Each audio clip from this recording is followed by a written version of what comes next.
Burma میں جہاں Buddhism کی حکومت ہے وہاں 2017 میں جو ہو سال دنیا نے دیکھا اور ان کے مسلمانوں کے ساتھ جو قتل عام ہوا جس طریقے سے وہ مارکاٹ پر اسے پیش کیا گیا وہ تو بدھزم کی تعلیمات بھی بڑا سوال کھڑا کرتا ہے.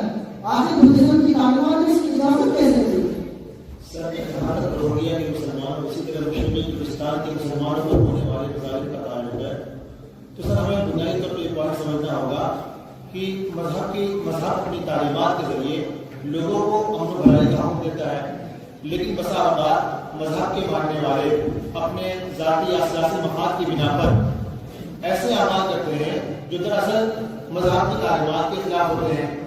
اور سر یہ صرف آپ دیکھیں گے اور یہ جو ہے صرف بدھ مت میں نہیں بلکہ آپ ہسٹری دیکھیں گے دنیا کے بڑے بڑے مذاہب کرسچینٹی ہو یا ہندوازم ہو یا اسلام کو لے لیجیے، ہر مذہب میں ایسے لوگ ہیں جن کے اعمال ان کی مذہبی تعلیمات کے بالکل برعکس ہوتے ہیں.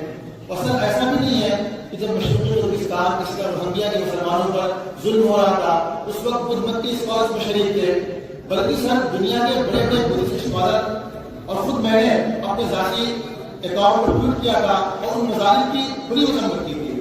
اور سر آپ دیکھیں گے دلائی لاما جیسے بڑے بڑے رہنما ہیں ان کے حق میں آواز جایا تھا. تو سر گوتم بدھ کی جو تعلیمات ہے وہ وہی ہے جو ہم نے شروع بیان کی تھی کہ انسان جو ہے اپنے اندر انسان اخلاقیات اور انسانیت پیدا کرے.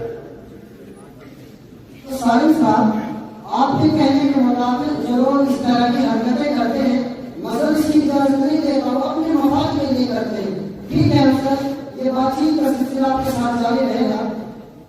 پروفیسر صاحب آپ شروع سے ابھی تک خدا کا انکار کرنے چلے آ رہے ہیں.